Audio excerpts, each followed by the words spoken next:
Hi there, Santa Fe owners. Today in your 2022 Hyundai Santa Fe, we're going to be taking a look at and showing you how to install Tekonsha's 4-pole flat trailer connector vehicle wiring harness. And this is what our wiring harness looks like when it's installed. You can secure it to your safety chain loop using the dust boot that is attached to the connector here. When you're ready to use it, you can simply open this up and then you can pull it down to plug into your trailer. The dust boot protects your connector from any moisture contamination that can cause corrosion and other issues. So I like that it comes integrated into it there. If we take that off, we see that we've got 4 connections here. That's our ground, our tail light signal, left turn and right turn, and we get our brake signals through those 2 turn signal wires.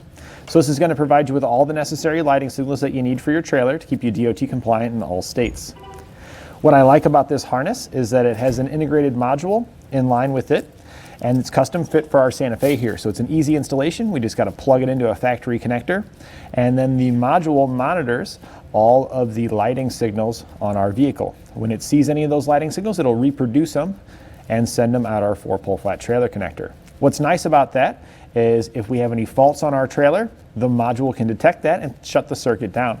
Now, in the event the module is unable to shut the circuit down in time, it could open the fuse in your vehicle for the connection that's here on the factory vehicle. There's no inline harness. So that's kind of the one thing I didn't particularly like about this harness. We do have one from Kurt that's very similar, but has an inline harness made into it to give you a little bit further protection.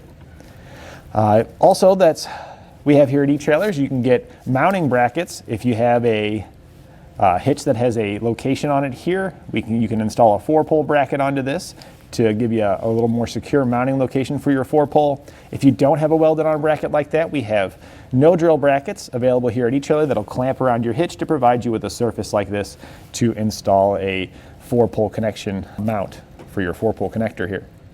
You can get all those here at eTrailer. Now that we've covered the features of our harness, why don't you follow along with me and we'll show you how to get it installed. This is an extremely easy harness to install since it simply just plugs into a factory connector that's located here on the driver's side just underneath. We got a panel we got to pull down to access it. If you're installing a hitch, you're probably going to have that panel removed anyway, so it's a perfect opportunity to install it. But if you already got a hitch installed and you're adding wiring, this is something you could easily do in your driveway in about 20 minutes. We'll begin our installation here underneath the vehicle. On the driver's side, we've got a cover here, and we'll find our connector that we're going to plug our harness into right underneath this. So there's 3 push pins. We'll take a flat bladed screwdriver, and there's kind of notches in this in like a plus shape. Just choose any one of those notches, push your screwdriver in the notch and give it a little bit of a twist, and that'll pop the head out, and then you can just pull it right out of there.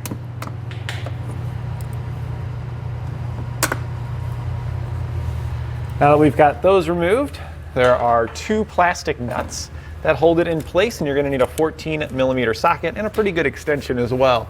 You'll have one here, kind of where this is cut out, and then also right here on the other side where it's cut out straight up. Now these plastic nuts don't really like to unthread like your typical nut does, so we're going to put that on there, and then we're going to give a slight downward pressure as we remove this, and that'll zip right off of there. Same thing with this one.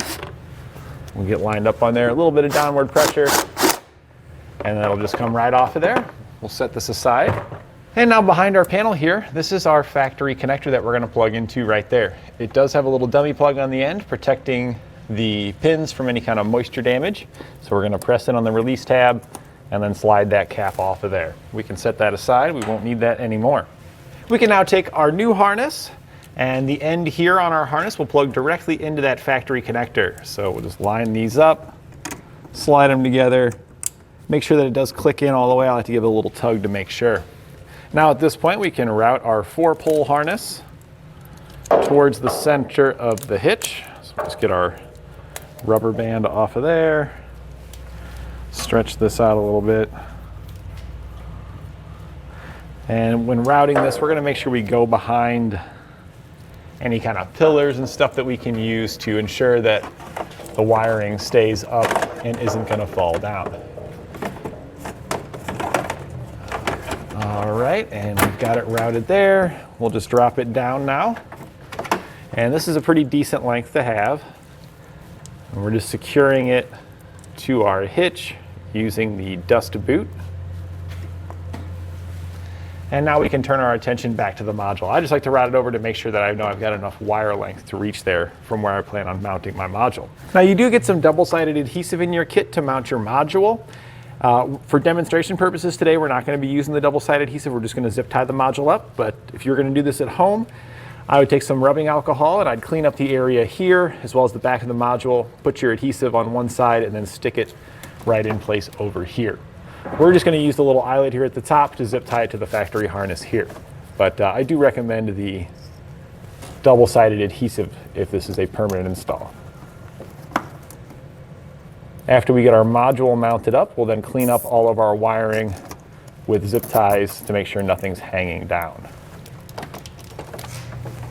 We'll take this factory harness and we'll zip tie our 4-pole wiring to it to ensure it can't hang down too far as well. We can now reinstall our under panel here.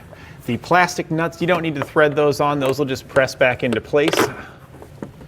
And then we can line up the tabs here, make sure all our holes line up, and then just reinstall our push pin fasteners.